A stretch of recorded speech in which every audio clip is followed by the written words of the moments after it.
श्रीमहागणाधिपतये नमः।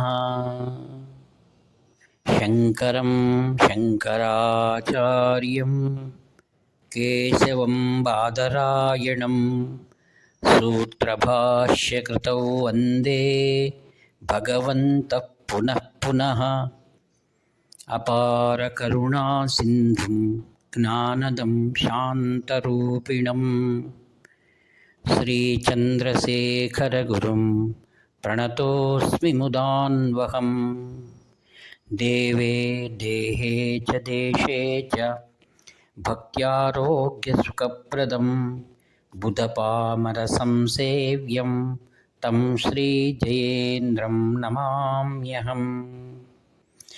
नमामः शङ्करान् वाक्यविजयेन्द्रसरस्वतीं श्रीगुरुं शिष्टमार्गानुनेतारं सन्मतिप्रदं सर्वमङ्गलमाङ्गल्ये शिवे सर्वार्थसाधिके शरण्ये त्र्यम्बके देवी नारायणि नमोऽस्तुते। మానవుని యొక్క ఆయుష్ ఎలా నిర్ణయించబడుతుంది అని ఒక నానుడి ఉంది. ఎంతవరకు ఈ సమాజంలో మనం లోకోపయుక్తమైనటువంటి పనులు చేపడతామో అంతవరకు మన జీవితం నిజమైన ఆయుష్గా పరిగణనలు తీసుకోబడుతుంది. అంటే ప్రతిరోజు ఏదైనా పూజనో భగవత్ కైంకర్యమో లేక స్తోత్ర పారాయణలో లేక పురాణ ప్రవచనాలు లేక పురాణ విశేషాల గురించి తెలుసుకోవడం, ఆలయాలను శుభ్రపరచడం, ఇతరులకు తోచిన సహాయం చేయడం వంటివి కూడా ఈ యొక్క అత్యధిక ఆయు ప్రమాణంలో సరైనదిగా గుర్తించబడుతుంది. ఇందుకు భిన్నమైనదంతా కూడా కేవలం మన శరీరాన్ని పోషించుకోవడమే అవుతుందన్నమాట. ఇట్టి జ్ఞాన భాండాగారాన్ని మనం నింపుకోవాలి అంటే మహాత్ముల యొక్క పరిచర్య, మహాత్ముల యొక్క సేవ అత్యధిక ప్రాధాన్యమైనదన్నమాట. మహాత్ములను చాలామంది వారి యొక్క అనుభూతులను వారితో కలిసి తెలుసుకొని తమ యొక్క జీవన గమ్యంలో వాటినన్నింటినీ కూడా సదుపయోగం చేసుకొని కీర్తి మరియు పరమపద సోపానాన్ని అందుకుంటారు. మహాస్వాముల వారి కాలంలో మరియు నేడు కాంచి కామకోటి పీఠానికి ఎందరో అనేక రంగాల్లో నిష్ణాతులైనటువంటి వారు వచ్చి ఆ యొక్క మహా త్రిపుర సుందరి సమేత శ్రీ చంద్రమౌళీశ్వర స్వామి పూజలో పాల్గొని మహాస్వాముల వారు మరియు తదంతేవాసివరైన శ్రీ జయేంద్ర సరస్వతి మహాస్వాముల వారు మరియు ప్రస్తుత పీఠాధిపతి శ్రీ శంకర విజయేంద్ర సరస్వతి మహాస్వాముల వారిని కలవడం అనూచానంగా వస్తూ ఉందన్నమాట. నేను ఒక విశేషమైన ఒక కథను చెప్పదలుచుకుంటున్నాను. వారు ఎవరు అనగా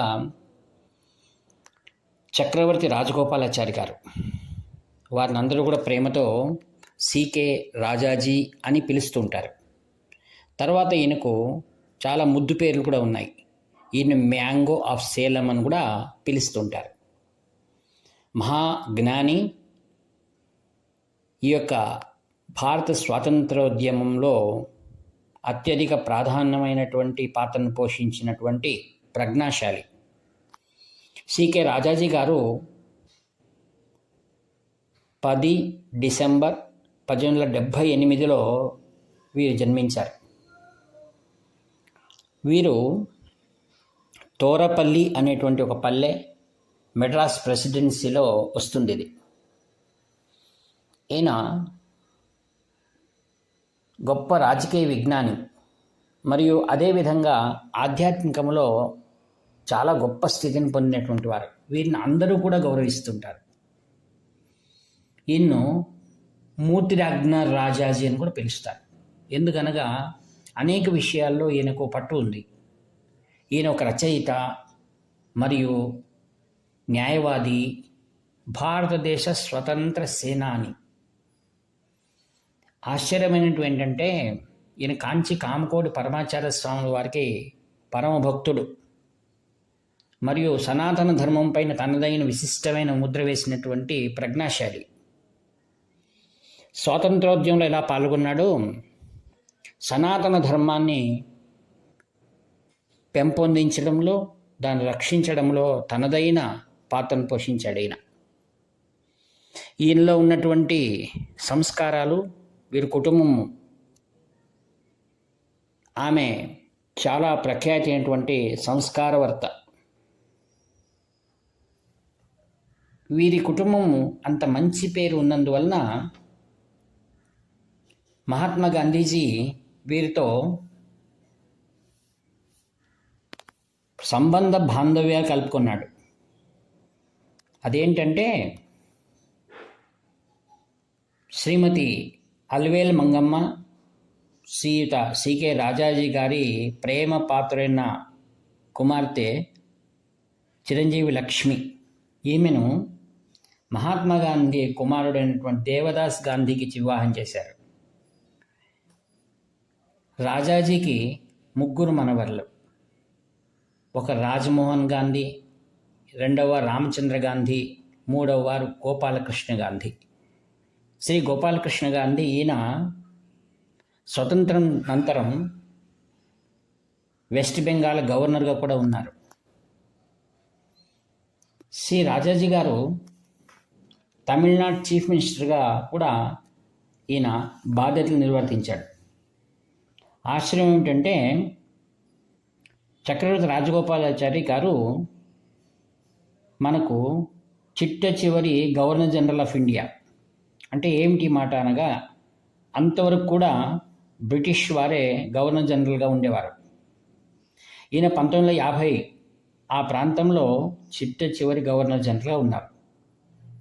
ఇంకా విశేషాలు చెప్పుకోవాలంటే ఈయన కాంగ్రెస్ పార్టీకి ముఖ్యంగా అధ్యక్షుడిగా ఉన్నారు. తర్వాత గవర్నర్ ఆఫ్ వెస్ట్ బెంగాల్గా చేశారు. Ministry of home affairs of Indian యూనియన్లో ఉన్నారు. తర్వాత ఇంకా విశేషం, ఈయన మొట్టమొదటి భారతరత్న గ్రహీత.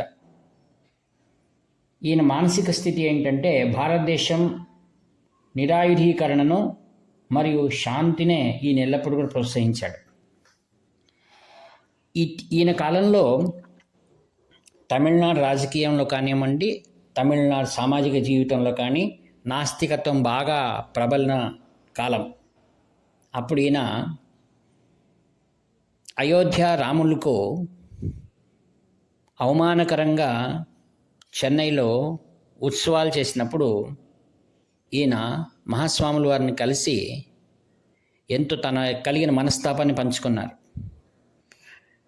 తను ఇంత పదవిలో ఉండి తాను ఏం చేయలేకపోతున్నా అన్నారు. మహాస్వాముల వారు ఆయనకి చెప్పారు, ఏది కానీ తాత్కాలికమే, మనం ఇతరుల మనసును గెలవాలి అంటే వారి హృదయానికి హత్తుకునేటట్లుగా రచనలు కొనసాగించాలి అని. మహాస్వాముల వారి సందేశం ప్రకారం ఈయన చాలా చక్కటి ఆంగ్ల భాషలో చక్రవర్తి తిరుముగన్ అనేటువంటి రామాయణ గ్రంథాన్ని రాశారు. ఇది చాలా ప్రఖ్యాతి చెందింది.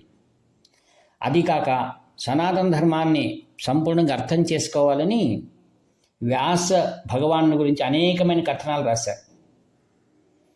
హైందవ ధర్మం గర్వించే రీతిగా అనేకమైన పుస్తకాలు, తర్వాత మానవులు ఎలా జీవించాలనే దాని గురించి జీవన గమ్యం అనేటువంటి ఒక గ్రంథాన్ని రచించారు.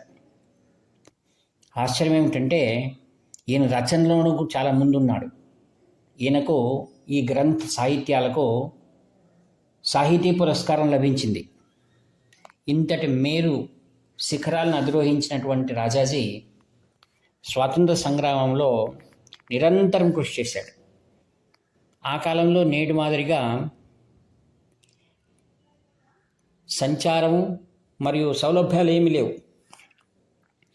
ఏదైనా ఒక సమావేశం జరుగుతుందంటే దాదాపుగా 15 రోజులు ముందుగా అందరికి కూడా ఉత్తరాలు రాయాల్సినటువంటివి, అందరికీ చేరాలి, కార్యకర్తలకు, సామాన్యుని వరకు మరియు పెద్దల వరకు కూడా. కావున రాజాజీ గారు ప్రతి ఒక్కరిని కూడా పేరు పేరున గుర్తుపెట్టుకొని తానే స్వయం తన చేతి రాత ద్వారా అందరికీ ఉత్తరాలు రాసేవాడు అనమాట. దానికి ఎన్నోసార్లు ఆయనకు విశ్రాంతి అనేది ఉండేది కాదు. అంత కృషి చేసినటువంటి శ్రీ రాజగోపాలాచారిని గారిని ప్రతి ఒక్కరు కూడా గుర్తుంచుకోవాలి.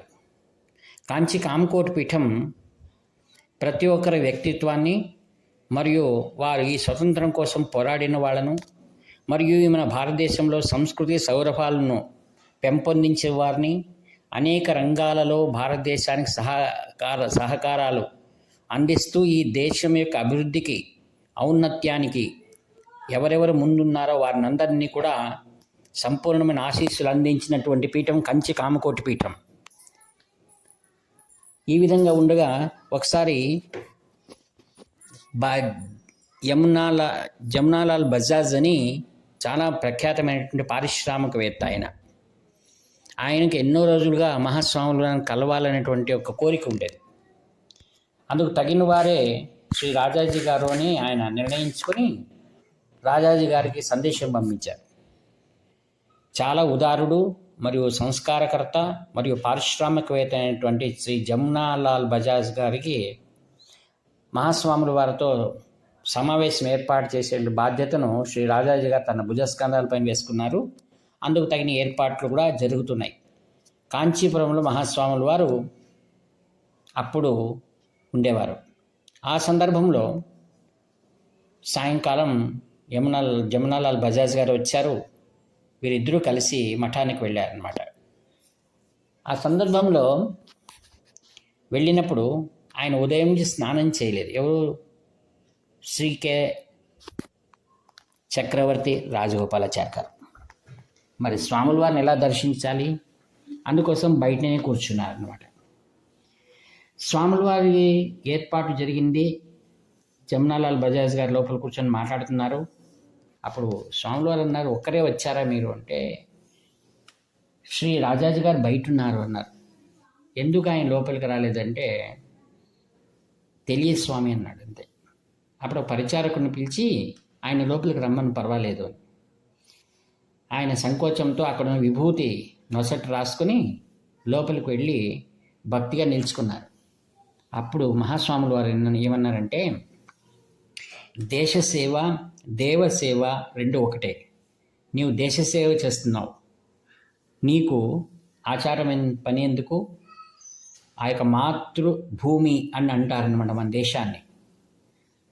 దేశం మాతృస్వరూపం కావున నేను కామాక్షిని ఎలా నిరంతరం స్మరిస్తూ ఉంటాను, మీరు కూడా అలా మాతృమూర్తి అయిన భారతదేశాన్ని మరియు ఈ సంస్కృతిని మీరు ప్రేమిస్తుంటారు. కావున మీరు ఎప్పుడు శుచి అని స్వాముల వారు అన్నారనమాట. అందుకే కర్తవ్యం అనేది చాలా ప్రాముఖ్యమని స్వాముల వారు చెప్తుంటారు.